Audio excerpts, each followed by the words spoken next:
لينون لينون كالجمل الآنف إن كيد إن كاد وإن أنيخ على صخرة الاستناخ۔ صدق اللہ سبحانہ وتعالی، صدق رسولہ النبی الکریم۔ جانے والے چلے جاتے ہیں، تین پیغام دے کے جاتے ہیں کہ میں تو موت کی سختی سے گزر گیا، You have to face your death yourself۔ میں نے ملک الموت کو دیکھنے کا جو ڈر تھا وہ برداشت کر لیا، ابھی جو تم بیٹھے ہو تم نے ابھی ملک الموت کو دیکھنا ہے۔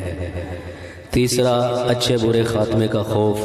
جو چلے گئے وہ تو چلے گئے، میں نے اور آپ نے ابھی اسٹیج سے گزرنا ہے۔ موت کی سختی، ملک الموت کے دیکھنے کا ڈر، اچھے برے خاتمے کا خوف، یہ میرے سر پہ سوار ہے، آپ کے سر پہ سوار ہے۔ جو بندہ اپنی زندگی صحیح نہج پہ گزار رہا ہے، ان قریب اس کے لیے اعلان ہونے والا ہے، یا ایتھا النفس المطمئنہ ارجعی الی ربک راضیۃ مرضیہ فادخلی فی عبادی وادخلی جنتی۔ جو سیدھا ہو کے چل رہا ہے، سیدھے راستے پہ چل رہا ہے، وہ انشاءاللہ ضرور بھی ضرور منزل مقصود پہ پہنچے گا۔ جو اپنے آپ کو اپنے ہی مقصد میں اور اپنے تئیں اپنے آپ کو خوش کرنے کے لیے، یا اپنے نفس کو خوش کرنے کے لیے، یا اپنے چاچے مامے برادری کو راضی کرنے کے لیے، یا دوستوں یاروں بیلیوں کو راضی کرنے کے لیے زندگی گزار رہا ہے، تو اس کے لیے یہ نہ ہو جو لوٹ آئیں تو کچھ کہنا نہیں، بس دیکھنا ذرا غور سے، جنہیں منزلوں پہ خبر ہوئی کہ یہ راستہ کوئی اور تھا۔ دونوں قسم کے راستے واضح ہیں۔ سچائی کا راستہ بھی روز روشن کی طرح آیا ہے، پٹھے پاسے چلو تو ضمیر کچوکے لگاتا ہے اور دماغ کہتا ہے کہ یار صحیح پاسے نہیں جا رہے ہو۔ جو بندہ اپنے پیارے حبیب صلی اللہ علیہ وسلم کی زندگی نہیں گزار رہا، خوشی کے موقع پہ بھی وہ نہیں کرتا جو اللہ کے حبیب نے کہا ہے، غمی کے موقع پہ بھی وہ نہیں کرتا جو اللہ کے حبیب نے کہا ہے، کسی نہ کسی درجے پہ اس کا دل اس کو ملامت کرتا ضرور ہے، کیونکہ پھر بھی ہمارے دل میں وہ شمع روشن ہے جس کو لا الہ الا اللہ محمد الرسول اللہ کہا جاتا ہے، جو کائنات کا سب سے وزنی کلمہ ہے۔ کل کائنات ایک پلڑے میں رکھ دی جائے، دوسرے پلڑے میں یہ کلمہ ہو تو یہ کلمہ سب کو اڑا کے رکھ دے گا۔ تو ضمیر کا چوکے لگاتا ہے اور انسان سوچتا ضرور ہے، لیکن اس سوچ کو پھر دباؤ میں آ جاتی ہے، کبھی نفس، کبھی شیطان، کبھی برادری کا زور، کبھی یاروں بیلیوں کا زور۔ تو ہم نے اس پریشر سے نکلنا ہے اور اس زندگی پہ آنا ہے جس زندگی کو اللہ نے کامیابی کا معیار ٹھہرایا ہے۔ اللہم من عمل صالحا من ذکر او انثی وہو مؤمن فلنحینہ حیاۃ طیبہ۔ دیکھو بھائیو، اللہ کے حبیب صلی اللہ تعالی وسلم کی جو پاکیزہ زندگی ہے اس کو گزارنے پہ صرف آخرت کا وعدہ نہیں ہے۔ ہم یہ بھی بھلکڑ میں پڑ جاتے ہیں کہ یار نماز پڑھیں گے آخرت بنے گی، روزہ رکھیں گے آخرت بنے گی، اچھے اخلاق سے پیش آئیں گے آخرت بنے گی۔ ہم یہ بھول جاتے ہیں کہ دنیا کا دار و مدار بھی اسی پہ ہے، کہ اللہ نے فرمایا ہے من عمل صالحا من ذکر او انثی وہو مؤمن۔ جو عمل صالح کرے، چاہے وہ مرد ہے عورت ہے اور وہ ایمان والا ہے، اللہ اسے دنیا کی زندگی ہی پاکیزہ دیں گے۔ فلنحینہ حیاۃ طیبہ۔ جو ایمان عمل صالح پہ کھڑا ہوتا ہے، مختلف آیات ہیں قرآن میں، اللہم ان الذین آمنوا وعملوا الصالحات سیجعل لهم الرحمن ودا۔ اللہ لوگوں کے دلوں میں اس کی محبت ڈال دیں گے،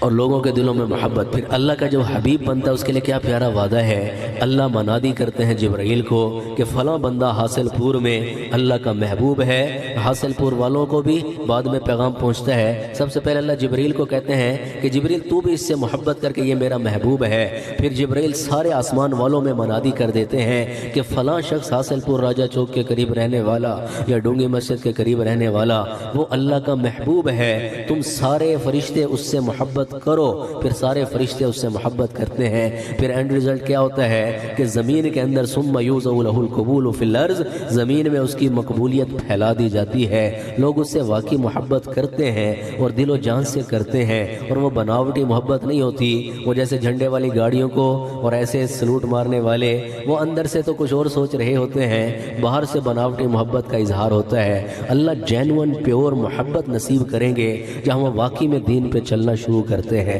اللہ ہمارے دلوں کے اندر اور دوسروں کے دلوں کے اندر، کیونکہ اللہ ہی قابض ہے۔ ایک خوبصورت نظم تقی عثمانی صاحب کی اس کے ساتھ کہ دنیا کو کیسے ترک کیا جائے اور دنیا کی محبت کو کیسے سائیڈ پہ رکھا جائے، کیونکہ موت کا منظر ہے، جانے والے میں نے بتایا چلے گئے اور ہمیں پیغام دے گئے کہ تم نے بھی آنا ہے۔ تو تقی عثمانی صاحب فرماتے ہیں عشرت سے مجھے کام نہ دنیا طرب سے۔ عشرت کہتے ہیں ناز و نعمت میں پلنا، یا ایسے آسائش و زیبائش آرائش تھے اور نمائش تک پہنچ جانا۔ عشرت سے مجھے کام نہ دنیا طرب سے، یہ دنیا کی تراوٹ، دنیا کی موسیقیاں، ان سے ہمیں کوئی غرض نہیں ہونی چاہیے۔ عشرت سے مجھے کام نہ دنیا طرب سے، دیکھا ہے نہا خانہ دل آنکھ نے جب سے۔ کہتے ہیں جب سے میں نے اپنے دل میں نظر ڈالی ہے اور مجھے واقعی میں للہیت نصیب ہوئی ہے، اور مجھے واقعی میں ذکر الہی اور ذکر قلبی اور جلی اور خفی سارے نصیب ہوئے ہیں، تو اب میرا دنیا کی عشرت سے بھی کوئی تعلق نہیں ہے، مجھے دنیا کی طرف سے بھی کوئی تعلق نہیں ہے، اور مجھے ان کی بناوٹوں سے بھی کچھ نہیں ہوتا کہ عشرت سے مجھے کام نہ دنیا طرب سے۔ تو بھائیو یہ ہوتا ہے موقع کہ جس میں اوپر ہم واقعی دنیا سے ترک کا اور دنیا سے ترک محبت کا کچھ اظہار بھی کریں، اور واقعی میں کوئی زندگی میں چینجنگ بھی کریں اور اپنے آپ کو واقعی میں لیں۔ ابھی آتے ہوئے حاصل پور کالج میں سینکڑوں اسٹوڈنٹس میں اللہ نے موقع دیا، تو میری تو وہاں پہ رونے کی کیفیت تھی۔ میں نے کہا انہی تاریک اور یہ تنگ گلیوں میں جو میں نے اللہ اس کے حبیب کا پیغام سنایا ہے، اللہ پاک نے آج قبول کیا ہے، اور وَلَٰكِن لِيَطْمَئِنَّ قَلْبِي میں آج کے دن کی کیفیت آپ کو بتا رہا ہوں کہ مجھے واقعی اطمینان قلب ہوا ہے کہ راجہ چوک پہ جو میں نے بولا ہے پہلے بھی کبھی، اور ایسے ڈونگی مسجد میں اور ایسے جہاں جہاں بھی، تو اللہ نے اس کو قبولیت کی سند دی ہے، اور اللہ پاک نے موقع دیا ہے آپ کے کالجوں میں، یونیورسٹیوں میں، اور ایسے جہاں جہاں بھی۔ تو اللہ سے بڑی امید ہے کہ انشاءاللہ کل حاصل پور والے بھی کچھ نہ کچھ گواہی دیں گے کہ ڈاکٹر صاحب نے کبھی ہمیں بھی کوئی بات سنائی تھی۔ ابھی میرا سفر تھا، ہم رائمنڈ اجتماع میں گئے تو میرا دوست مجھے ملا 10 سال کے بعد، اور اس نے جو بات سنائی اس سے میرا دل بڑا بندہ۔ اس لیے بھائیو شرمندہ اور شرمندگی محسوس نہ کیا کریں، جہاں موقع ملے نا اچھی بات کا ضرور کیا کرو۔ اب اس نے جو میرا 10-11 سال MBBS کا فیلو ہے، مجھے رنالہ خورد اکھاڑے میں ملا، دعوت کی اس نے، تو اس نے ایک بات کی جس سے مجھے بڑا حوصلہ ہوا۔ کہتے ڈاکٹر صاحب 3rd ایئر MBBS کی بات ہے اور یہ 2008 یا 2009 کی بات ہوگی، تو کہتے ہیں ہم کوریڈور میں جا رہے تھے، جاتے جاتے میں نے کسی کی بات کرنا شروع کی اور وہ بات غیبت کی طرف جا رہی تھی، تو آپ نے مجھے 10-11 سال پہلے کہا تھا کہ ڈاکٹر صاحب غیبت تو نہ کرو۔ تو میرے دل میں آیا کہ یار جس نے 10-11 سال کے بعد مجھے وہ ایک نصیحت یاد کرائی ہے تو یقیناً 10-11 سالوں میں اس نے اس پہ عمل بھی تو کیا ہوگا، ورنہ کتنی باتیں بندہ بھول جاتا ہے۔ مجھے ابھی تک یاد نہیں کہ میں نے کس موقع پہ کہا تھا۔ تو بہرحال بھائیو، اللہ سے مانگ کے دعوت کے ماحول میں لگے رہیں اور اللہ سے مانگتے رہیں اور بولتے رہیں، انشاءاللہ اللہ قبولیت کی سند بھی دیں گے۔ اس لیے ہمارے بڑوں بزرگوں کا ایک قول ہے، مولانا الیاس صاحب کا یا کسی کا، کہتے ہیں لگے رہو اخلاص بھی آتا رہے گا۔ کوئی نہیں مجموع کا اور یہ سارا کچھ ہوتا تو ہے، بہت آزمائش ہے یہ بھی کہ لوگوں کے سامنے جانا، پھر اپنے اخلاص کا دعویٰ کرنا، استخلاص کا دعویٰ کرنا، یہ پاسبل تو نہیں ہے، لیکن لگے رہتے ہیں کام میں، پھر کبھی کبھی رونا بھی نصیب ہو جاتا ہے، پھر اللہ سے تعلق بھی نصیب ہو جاتا ہے۔ تو آپ بھائیوں سے بھی گزارش ہے کہ اصالِ ثواب کی مجلس میں آتے ہوئے ہم ضرور یہ نیت کیا کریں کہ میں نے اپنی زندگی بدلنی ہے، کہ ان قریب میرے اور آپ کے لیے بھی شاید ایسے کچھ لوگ اکٹھے ہوں گے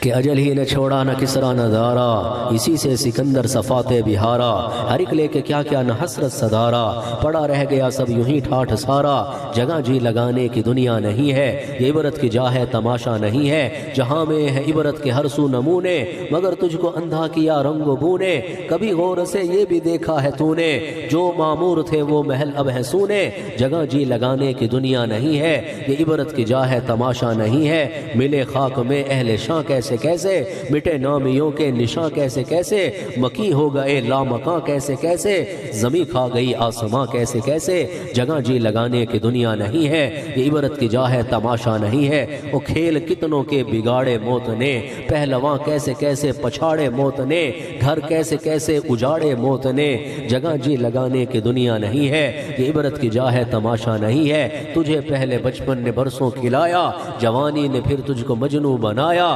بڑھاپے نے پھر آ کے کیا کیا ستایا، اجل تیرا کر دے گی بالکل صفایا، جگہ جی لگانے کی دنیا نہیں ہے، یہ عبرت کی جا ہے تماشا نہیں ہے۔ تو بھائیو جانے والے چلے جاتے ہیں، اللہ ہمارے بھائی نعمان کی والدہ کی مکمل مغفرت فرمائے، ان کے درجات بلند فرمائے۔ میں کہتا ہوں پورے علوی حضرات میرے محسنین ہیں، ایک پیاری نسبت ہے اس پورے خاندان کی، تو جیسے انہوں نے کہا تو میں نے کہا ضرور انشاءاللہ، اور کیا خبر تھی کہ حاصل پور کے اتنے پیارے دوستوں اور محسنین سے زیارت بھی ہوگی، بات بھی ہوگی۔